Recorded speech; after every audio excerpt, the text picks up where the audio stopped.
diagram my voice. To say ah, I have to build up tension and then it comes out.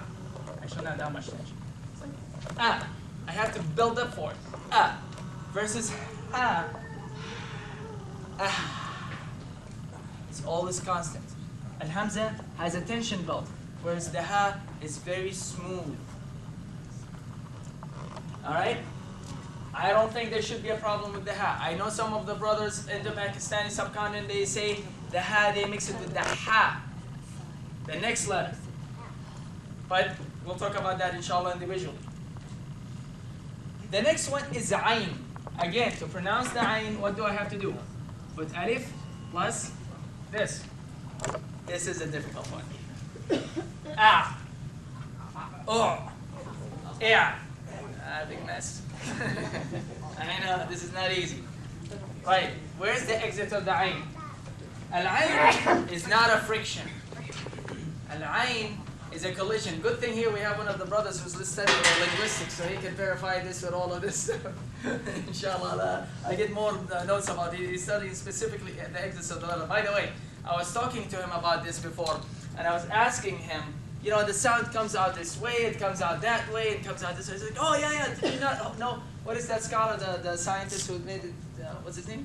Noam Chomsky. Yeah, all right. How long ago was that? Maybe 30, 40 years ago. Okay, so 30, 40 years ago, this man who discovered this, and he puts it all on down. It's like, this is how the voices are made, the sounds are made. 14 centuries ago, the scholars of Islam made this. Tajweed is 14 centuries old.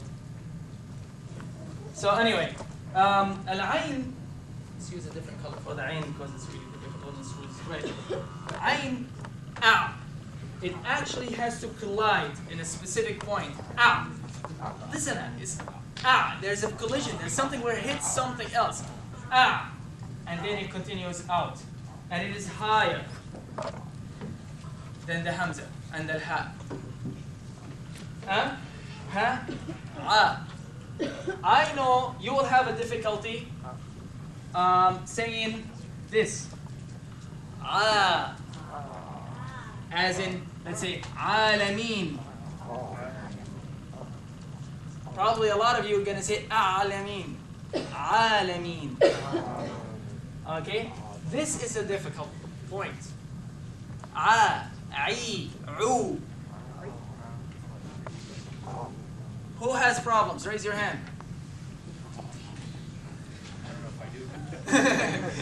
Well, see it. Just say it. Joey just opens the door and walks in and says,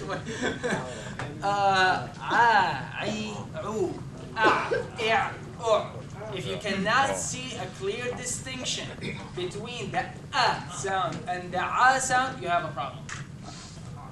If you cannot say a as in a'lam, u'fu, i'tini.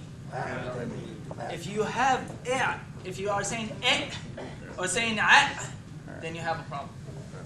And this is a difficult letter to work on. This is why we have brothers, inshallah, here sit in front of you and say, all right, do this, do that. And the only way you can do it is by seriously doing things like this. To get the ayn. Now, realize, we are going up here. Right around here is tonsils, right? All right, this is the level up here. So this is very simple. If you just say and then start doing this, I'm not trying to say ayn, by the way. Just by hitting myself here, what am I saying? You hear the ayn, right? So this is where the position. And when do you hear it? When I hit it. Collision. It's a collision. That's where the ayn comes from.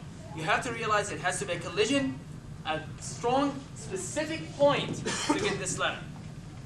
Alright? Okay. So, this will have to work one-on-one. The sisters, inshallah, will work on the sisters, inshallah, providing help over there. There are 3 of you there. You have to identify yourself, and I know my wife is shy about the whole thing, but inshallah, she'll be just fine. Gotta put it in the spot. Anyway, okay. The next one is al-ha. Again, same story. I know it's a tough letter. Put alif and ha. Fatha, dhamma, or kasra. Ih.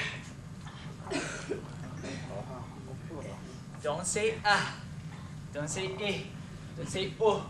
It has to be ha. Right?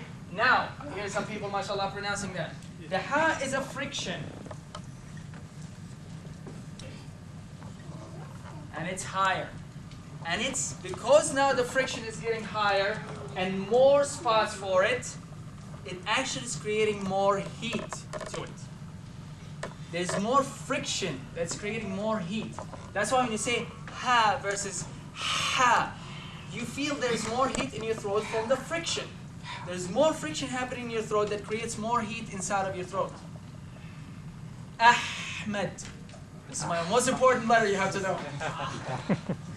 That's why I'm teaching you the letters of the throat first, so you can say my name right. No.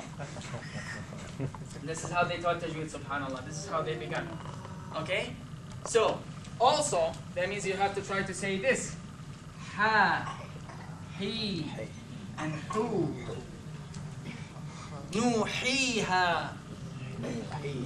Nuhiha. Hamid. Right? If somebody's brother named Hamid, it's not Hamid. It's Hamid. It's not Ahmad. It's Ahmed. There's heat in there. You have to feel that. You have to feel that friction. Right? Again, these things, you're going to sit one-on-one, and if you can't say it, you're going to stick a pen in something. No, I'm kidding. Right. Well, this is the only way you can find it. You have to sit there and where is it coming from? So the ha, if I say right here, the ha is a little bit higher. It goes up. Now you're almost seeing the area of what you can see with your throat. Before, it's all inside. You can't sit in front of the mirror and open your mouth and try to see the exit of the ha. It's not gonna happen. You know, unless you really, you know, I don't know what you have to do to see the ha or the hamza because it's all the way down here. Excellent. The endoscopes, yeah, I should do it. Okay? But the ha, you can almost start to see it because this is at the bottom, at the end of your tongue, where you actually can put the doctors put the tongue depressor and almost make you want to gag and throw up. This is right beyond that point. This is where the exit of the ha. I don't have anything against doctors. Okay. Okay. Al-ghain. Again, this is not as bad.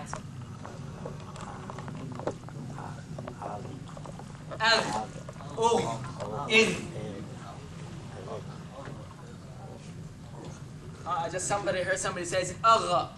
That's not right. You cannot say maghdubi alayhim. Okay? You might hear somebody saying it. So to pronounce the ghain correctly, it says ghayril maghdubi. You cannot say maghdubi. Because then you added something to the letter that's not supposed to be there. Qalqala. And qalqala is not part of the ghain, which we'll talk about later. It's ghayril maghdubi. Very nice and clear. Not maghdubi. Okay? Ghain is a collision or friction. What do you think?